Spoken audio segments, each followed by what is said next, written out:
છે. મારો જન્મ 14 નવેમ્બર 1889ના રોજ અલ્હાબાદમાં થયો હતો. મારા પિતાનું નામ મોતીલાલ અને મારી માતાનું નામ સ્વરૂપરાણી હતું. મારા પિતાજી તે સમયના નામાંકિત વકીલ હતા. મેં ઉચ્ચ અભ્યાસ ઇંગ્લેન્ડમાં કર્યો હતો.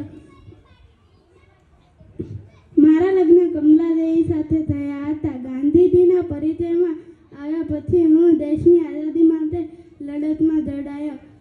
પિતાજીની દરેક સંપત્તિ મેં દેશ સેવામાં અર્પણ કરી દીધી.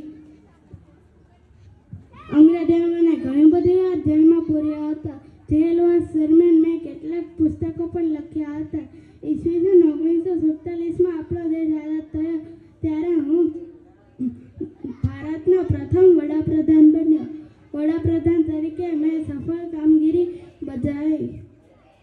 વિશ્વને મેં પંચશીલના સિદ્ધાંતોની ભેટ આપી અને વિશ્વમાં શાંતિ સ્થપાય તે માટે પ્રયત્નો કર્યા. ગાંધીજીએ મને ભારત રત્ન કહ્યા હતા. મેં દેશના લોકોને આરામ એનું સૂત્ર આપ્યું. 27 મે 1964ના રોજ મારું અવસાન થયું. ભારત માતા કી જય.